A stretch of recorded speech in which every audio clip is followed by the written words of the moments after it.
আসন্ন জাতীয় নির্বাচনে ফেনী 1 আসনে ধানের শীষের পক্ষে মাঠে নেমেছেন বিজিএমইএ এর পরিচালক ও ম্যাকপাই গ্রুপের চেয়ারম্যান মজুমদার আরিফুর রহমান। শুক্রবার ফুলগাজীর বিভিন্ন ইউনিয়নে গণসংযোগ ও লিফলেট বিতরণকালে তিনি জানান, এমপি মন্ত্রী হতে আসেনি, দেশনেত্রী খালেদা জিয়াকে বিজয়ী করতে চান তিনি।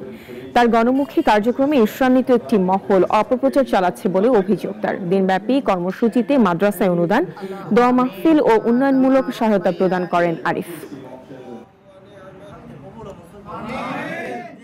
আমরা এখানে কোনো পদ পদবীর জন্য, মন্ত্রী এমএর জন্য আসি নাই। আমাদের দাবি একটাই, হয়তো বেগম জিয়া, দেশনেত্রী বেগম জিয়া যেন এখান থেকে নির্বাচন করেন। আপনাদের মাধ্যমে এখানে যেন কোনো বিভ্রান্তির সৃষ্টি না হয়, সেটা সবাই কাছে পৌঁছে দিবেন, আমি বিনীত অনুরোধ করছি। এখানে ধানের শীষ, তারেক জিয়া, বেগম জিয়ার বাইরে আর কোনো কিছু নাই। সবাইকে অসংখ্য ধন্যবাদ। সবাই ভালো থাকবেন।